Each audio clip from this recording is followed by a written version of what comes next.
años llamaban a Rafael Toriz, el autor, el enfant terrible de la literatura en México. Es un muchacho muy joven, bueno, ahora ya no digo porque a todos los... Todos crecen, aparte. Crecen, claro, crecen, pero los motes se quedan. Ya. Rafa Toriz no es poblano, pero un poquito para entender cómo se construye lo poblano, casi siempre se construye con los que pasan por aquí, por los que viven aquí.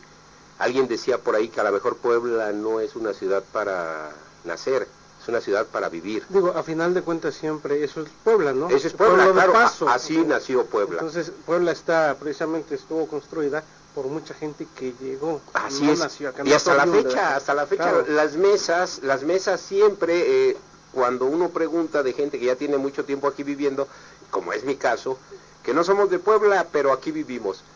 Entonces, bueno, Rafa Toriz estuvo un tiempo aquí en Puebla, después de que lo becan en la Fundación para las Letras Mexicanas, y viene acompañado de otro superpersonaje que a mi juicio es el mejor narrador que hay en el país. ¿Quién viene? Federico Vite. Federico Vite estuvo viviendo aquí también, de hecho tiene todavía residencia aquí. Tuvo que irse a hacer una estancia a Italia y me parece uno de los más creativos. Él lo va a presentar y José Antonio Sánchez lo va a presentar. Este libro, les digo, hace una edición que este libro es una reedición ampliada ciertamente que sacan en Buenos Aires de Rafael Toriz. Él estuvo más de 6 meses ahí en Buenos Aires. Y ahora viene y lo presenta aquí a Puebla a las 7 de la noche en Profética. Y va a ser muy interesante. Es 3 Sur 701. 3 Sur 701. Así es en la esquina de la 3 y la 7. ¿Va a ser hoy la presentación? Va a ser el día de ahora la presentación. Y bueno, yo les recomiendo a todos que vayan. Por otro lado, Federico Vite, también extraordinario novelista, que a decir verdad, en estos 20 representantes que se mandan de México a Inglaterra, por este famoso grupo 20, hay 20 novelistas mexicanos que van a Inglaterra. Digo, alguno estuvo por aquí, Luis Felipe Lomelí, que igual estuvo por aquí, se casó por aquí, regresa frecuentemente, pero ya vive ahora en Colima, es de los incluidos, y lo que todo el mundo coincide es que el gran excluido de esa lista es justamente Federico Vite. Hay una razón, porque curiosamente a los 20 novelistas que mandan, casi todos tienen historias académicas formidables. El caso de Federico no tiene ninguna formación académica formidable. Ya, por eso es que... entonces lo excluyen, claro. Se volvieron elitistas. Ya eran elitistas. Bueno, cabe mencionar que el círculo literario normalmente llega a ser un tanto elitista. Suele ser muy elitista. Ahora, digo, esa novedad que debe tener unos 10 años en donde los poetas, los narradores, parece ser que sin el doctorado son menos, ¿no?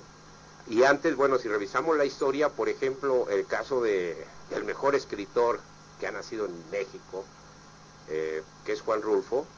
Bueno, Juan Rulfo, hay certeza de que cursó el 5º año de primaria, ¿no? Pero no, se necesitaba leer y escribir para ser inteligente. En el caso de Arreola, Juan José Arreola decía, por ejemplo, que él decía, bueno, dice, yo sé que muchos me llaman doctor, pero yo a ciencia cierta no estoy seguro si terminé la primaria. Dice, pero ya mis biógrafos... Ya me pusieron como doctorado. Ironizando un poco esta actitud que había, decía, ya mis biógrafos se encargarán de hacerme mi carrera académica. Claro. Eso a mí me parece que por un lado está bien, por el otro lado no creo que sea necesario. El mejor escritor de Puebla, inclusive por ahí alguna vez un torpe periodista se lo recriminó, que no terminó la licenciatura, ¿no? Entonces, cuando tú te pones a revisar, digo, Carlos Fuentes no terminó la licenciatura. Claro, es que aparte los escritores más exitosos, pues no son unos grandes eruditos de la academia, claro, al final de cuentas, ¿no? Así es. Sino, para escribir se necesita, creo yo, en mi humilde opinión, mi querido Víctor, imaginación, inteligencia, sentimiento, un poco de sensatez en la cabeza, o más bien mucha locura. Así es. Y no necesita ser... Pero lo más importante que se necesita es trabajo. Todo eso, tiene razón, claro, pero que trabajen. Sí, porque claro, hay muchos que también se esconden de los lados, no trabajan.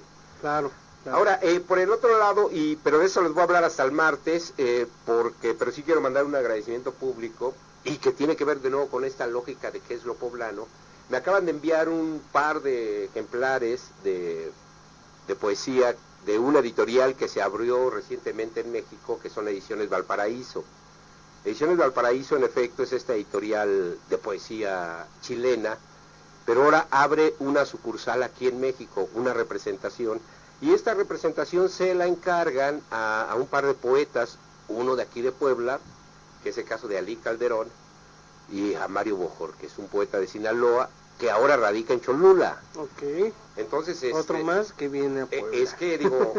La construcción de los poblanos se lleva a cabo con la vida cotidiana. Ah, claro, por ejemplo, de Julio Eutiquio, que, digo, tiene aquí 30 años viviendo, pero él originariamente... Somos oriundos de otro lado. Así es, él es de Guajuapan de León, en Oaxaca. Entonces, digo, esa es la gran construcción. De estos libros, digo, ya devoré el primero, es impresionante, es un libro de Antoni Marín, un poeta catalán. Es un libro que hace, digo, de esos libros extraños que ahora ya casi no se ven, que es un libro muy personal, es un libro muy lírico, muy inteligente el libro, es un gran poema que él tiene después de una convalecencia casi de muerte, ¿no? Okay. Él se tiene que encerrar 7 meses en su isla y... Supongo que eso le dio para escribir demasiado. Claro, pero además las reflexiones son de lo más pues es que es encontrarse completamente consigo mismo. Cambias. Y con todo lo que tienes y con todo lo que pudiste haber hecho. Porque sí. En ese momento es un momento en el que te estás yendo. A final de cuentas, si él se sentía ya así, pues yo creo que te sale en victoria hasta lo que nunca imaginaste. Ese momento es una conexión completa con tu yo interno. O sea, te cambia la vida. Claro. De hecho, el título del libro es muy sugerente porque se dice, han venido mis amigos. Y así comienza diciendo, porque es cierto, de hecho, hasta ese refrán que hay en México, ¿no? Que en la cama y en la cárcel, ¿no? Se conocen los amigos. O en el partido, en el caso de, de los dolientes. A veces no en todos. Así es. Entonces, bueno, es muy interesante ese libro, pero bueno, voy a hablar de ambos, porque el otro es de un poeta norteamericano que va a la guerra y se comporta como soldado norteamericano. Su reclamo lo viene a hacer después. Y cuando te cuenta cómo era, porque imagínate un poeta en la guerra haciendo lo que hacen los soldados, y después viene y te narra. Híjole, debe ser terrible. Una descripción, terrible, pero me refiero maravilloso el trabajo empleado para poder describir, narrar completamente todo lo sucedido. Vaya. Hay un poema que es impresionante porque habla desde la guerra. Este poeta está en Vietnam, entonces habla como una vez ya que toman un campo, pues lo primero que hacen, como en Roma, es violar a las mujeres y después crear prostíbulos.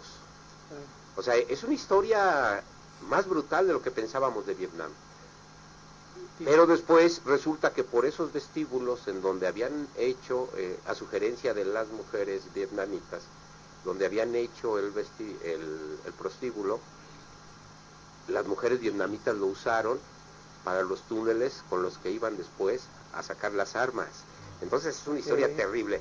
Pero bueno, eso ya lo presentarás así es, el próximo martes. Así es, y el próximo... a las 7 de la noche ahora, pues los esperamos a todos ahí en Profética.